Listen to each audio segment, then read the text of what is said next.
उसको कहते हैं कुछ नहीं, ये तो शारीरिक जो है ना मोटा ताजा है, ये कोई इंसान नहीं। एक आदमी के पास ज्ञान बहुत ज्यादा है, मस्तिष्क बहुत तेज है, परंतु शरीर कमजोर है, पतला दुबला रोगी शरीर है, उसको भी कहते हैं कि ये भी कुछ भी नहीं है, ये तो निरोगा आदमी है ही निरोगला है। और ये दोनों भी हो, हरिष्ट पुष्ट भी हो, मानसिक रूप से भी संतुष्ट और पुष्ट हो, परंतु उसके पास आध्यात्मिकता नहीं है, उसके दिल के अंदर करुणा नहीं, दया नहीं, ममता नहीं, दूसरे के प्रति समर्पित नहीं, तो फिर उसको ये कहते हैं कि ये तो बेकार जीवन जी रहा है।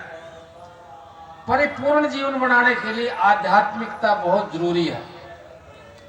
भौतिकवाद के अंदर पैसा इकट्ठा कर लिया, धन कमाया, साधन संपन्न हुआ, भौतिक सुख तो आपको प्राप्त हो जाएगा, उससे वो टेम्परेरी सुख होगा आपका। आध्यात्मिक सुख जब तक नहीं मिलता आपको, वो टेम्परेरी अस्थायी सुख है।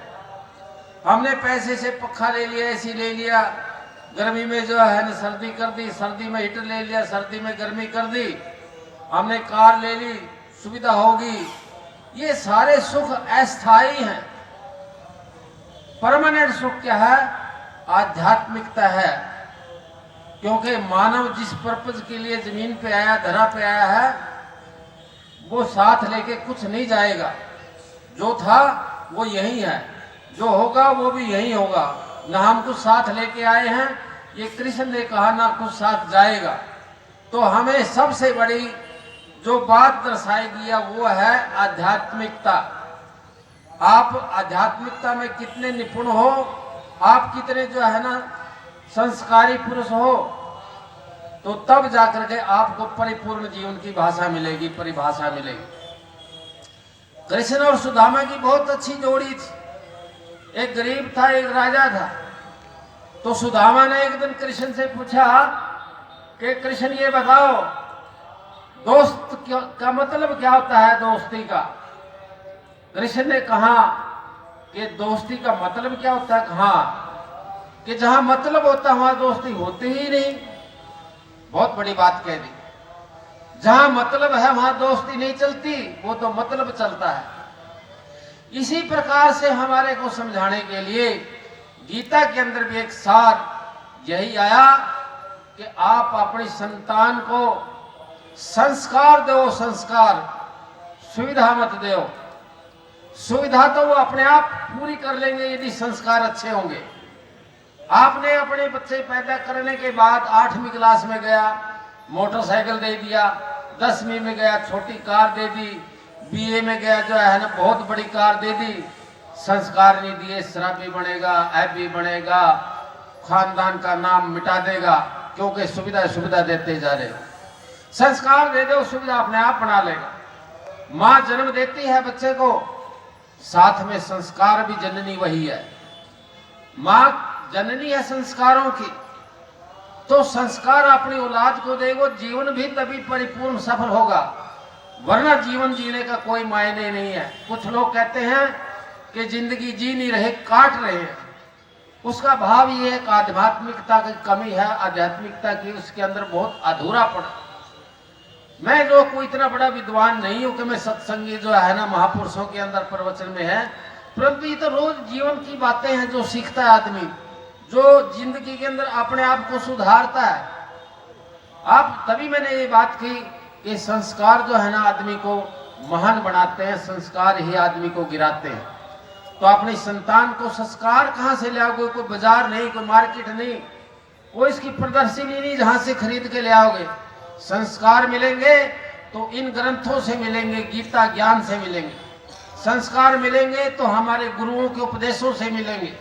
हमारा देश वैसे गुरु पीर पंगम हुआ देश है, ये दुनिया का गुरु देश है।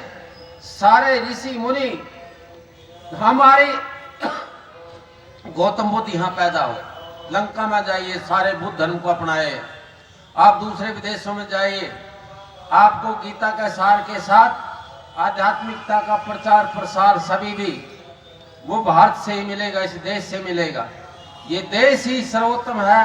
तो आपका आज यहाँ आना सार्थक तब है कि जो हम सुनते हैं गीता का ज्ञान, गीता के प्रवचन, गीता के शब्द, उनका मंथन करें और मंथन करने के बाद उनको जिंदगी के अंदर उपयोग में भी लाएं, धारण करें, जिंदगी के अंदर उसको समाज धारण कर लें, उसी पे जीवन चलाएं तो सार्थक तभी होगा।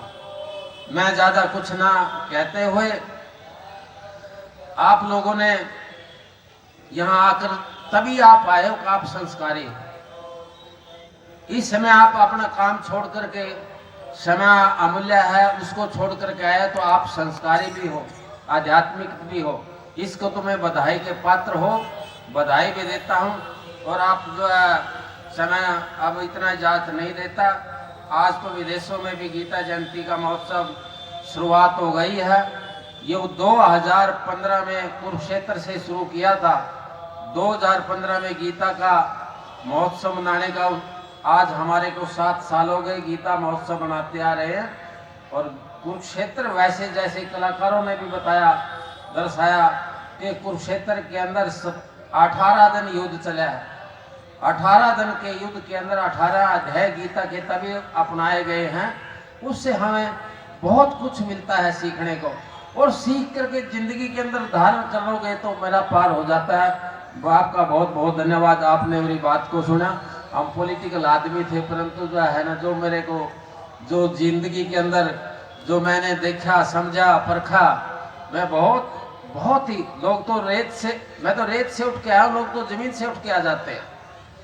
एक गरीबी भी वरदान है जिंदगी के अंदर। जिस आदमी को गरीबी के अंदर से गुजर लिया, वो समझो संघर्ष कभी जो है ना मार नहीं खा सकता, और उसको मानव जीवन कैसे जीना चाहिए उसको सारा ज्ञान होता है। हमने बहुत कुछ देखा है, ये स्टेज नहीं है बात करने की। तो आपको मैं आज इस शुभ पर्व पर सभी को बधाई देता हूँ कि आप इस पर्व पे आए, मनाया। आपको बहुत बहुत धन्यवाद, आपका बहुत बहुत शुक्रिया।